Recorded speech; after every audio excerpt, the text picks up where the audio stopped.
Good morning everyone. आज मैं आप लोगों को बिजनेस से रिलेटेड कुछ वर्ड्स देने जा रहा हूं। अक्सर क्या होता है कि जब आप पेपर पढ़ते होगे, खासकर इंग्लिश न्यूज़पेपर, तो इंग्लिश न्यूज़पेपर में आपको जो वर्ड्स मिलता होगा, जो बिजनेस से जुड़ा हुआ वर्ड्स मिलता होगा, उसमें आपको कुछ परेशानियां आती होगी। आज की वीडियो देखने के बाद जो बिजनेस से जुड़े हुए वर्ड्स होंगे जो आप इंग्लिश न्यूज़पेपर में पढ़ोगे, खास करके शेयर मार्केट से जुड़े हुए जो वर्ड्स होंगे, आप उसे बड़ी अच्छी तरह से समझोगे। तो आज मैं आपको देने जा रहा हूं वर्ड्स फॉर बिजनेस, यानी व्यवसाय के लिए वर्ड्स यानी शब्द। देखिए, हमारा फर्स्ट वर्ड है सेंसेक्स। सेंसेक्स भारत की शेयर मार्केट, यानी भारत का जो शेयर बाजार होता है, यानी इंडिया का जो शेयर मार्केट होता है, उसे हम सेंसेक्स बोलेंगे। कैक यानी सीएससी, एफटीएससी, डैक्स यूरोप का शेयर बाजार। यूरोप की शेयर बाजार को आप कैक बोल सकते हैं, एफटीएससी बोल सकते हैं और डैक्स बोल सकते हैं। डाउ जोन्स और नैस्डैक अमेरिका का शेयर मार्केट, यानी जो अमेरिका का शेयर मार्केट होगा उसे हम डाउ जोन्स या नैस्डैक बोलेंगे। नेक्स्ट, निक्की जापान का शेयर मार्केट। जापान की शेयर बाजार को हम निक्की बोलते हैं। अक्सर आप पेपर में पढ़ते होंगे कि निक्की में इतने अंक की गिरावट हुआ, डाउ जोन्स इतने पे खुला और इतने पे बंद हुआ। तो ये जानने के लिए आपको ये सब वर्ड को समझना जरूरी है। हैंग सेंग, हांगकांग का शेयर बाजार जो होता है उसे हैंग सेंग कहा जाता है। कॉस्पी, कॉस्पी चीन का शेयर मार्केट, यानी चीन का शेयर मार्केट जिसे हम कॉस्पी बोलते हैं।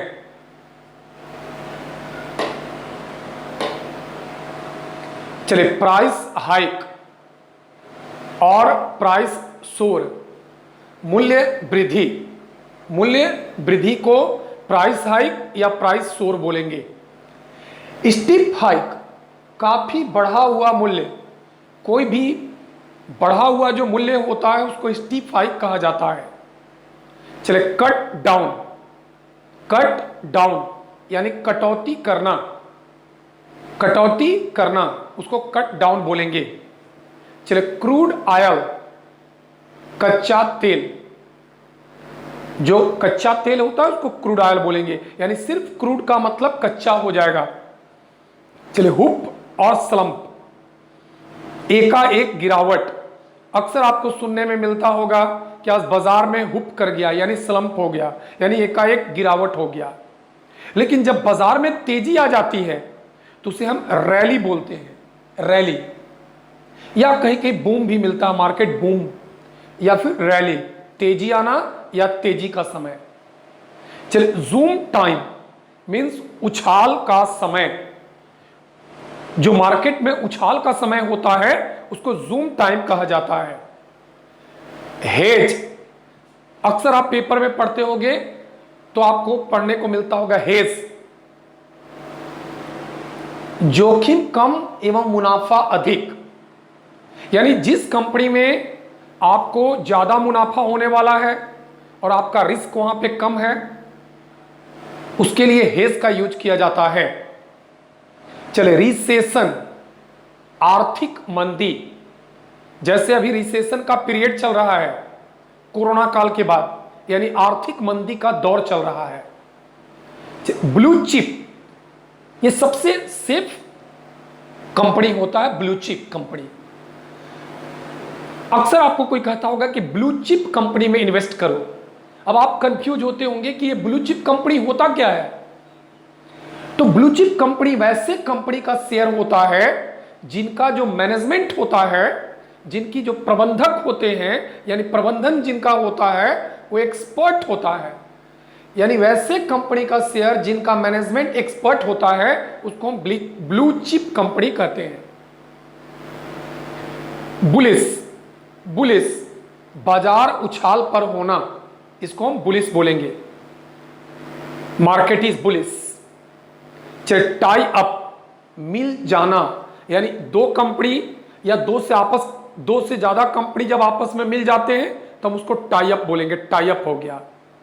मार्केट पंडित, बाजार का विश्लेषक, यानी जो मार्केट को एनालिसिस करते हैं, यानी मार्केट का जो एनालिसिस करते हैं उनको हम मार्केट पंडित बोलते हैं।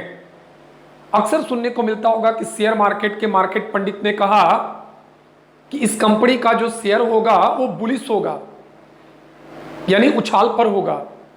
चलिए नाउ वाइंड अप, समेटना या खत्म करना, यानी अगर आपको बाजार में अपनी कंपनी को समेट लेना है कि अब हमें आगे काम नहीं करना है तो उसके लिए वाइंड अप का यूज करेंगे कि उस कंपनी ने वाइंड अप कर लिया, यानी अपनी कारोबार को, अपनी बिजनेस को समेट लिया, खत्म कर लिया। बिगी, बिगी बड़ी कंपनी, जो टॉप 10 कंपनी होते हैं ना उसको बिगी कहा जाता है। तो बोलते हैं ना बिगी में इन्वेस्ट किए हैं, यानी जो टॉप 10 कंपनी है उसमें इन्वेस्ट किए हैं। Now demat account, an account which is open for share business, यानी शेयर व्यवसाय करने के लिए जो बैंक में खाता खोला जाता है उसे हम डीमेट अकाउंट कहते हैं कि डीमेट अकाउंट खोला गया, यानी शेयर बाजार में पैसा लगाने के लिए जो बैंक में खाता खोला गया उसको डीमेट अकाउंट कहा जाता है। चलिए टर्नओवर, किसी भी कंपनी की जो फाइनेंशियल सिचुएशन होती है, किसी कंपनी की जो फाइनेंशियल कंडीशन होती है, यानी किसी कंपनी की जो वित्तीय स्थिति होती है उसके लिए हम टर्नओवर का प्रयोग करेंगे कि इस कंपनी का इस साल इतना टर्नओवर हुआ, आपको सुनने को अक्सर मिलता होगा। कट थ्रोट कंपटीशन या कीन कंपटीशन, गला काट या गला घोट प्रतिस्पर्धा, मार्केट में जब बहुत ज्यादा कंपटीशन हो तो उसके लिए कट थ्रोट कंपटीशन या कीन कंपटीशन का प्रयोग किया जाता है। चलिए मार्केट हैवल, बाजार का उछाल पर होना, यानी कोई भी मार्केट जब बहुत ज्यादा उछाल पर हो, कोई मार्केट बहुत ज्यादा उछाल पर हो तो उसके लिए हम मार्केट हैवल का यूज करेंगे। सब्सिडी, सब्सिडी किसी व्यक्ति या कंपनी को मिलने वाला जो आर्थिक सहायता होता है, यानी गवर्नमेंट जब किसी भी पर्सन को या किसी कंपनी को आर्थिक सहायता देती है तो उसे सब्सिडी कहा जाता है। तो जब आप पेपर पढ़ते होंगे, इंग्लिश न्यूज़पेपर, तो आपको इस तरह की वर्ड्स मिलते होंगे। तो अगर आप इन सारे वर्ड्स को याद करोगे तो बिजनेस वाला न्यूज को समझने में आपको आसानी होगी। और अगर आप इस तरह के वर्ड्स और चाहोगे तो फिर मैं और वर्ड्स दूंगा। आप मेरे चैनल को सब्सक्राइब करना ना भूलें और अपने दोस्तों के बीच इसे शेयर करना ना भूलें। Thank you, bye bye.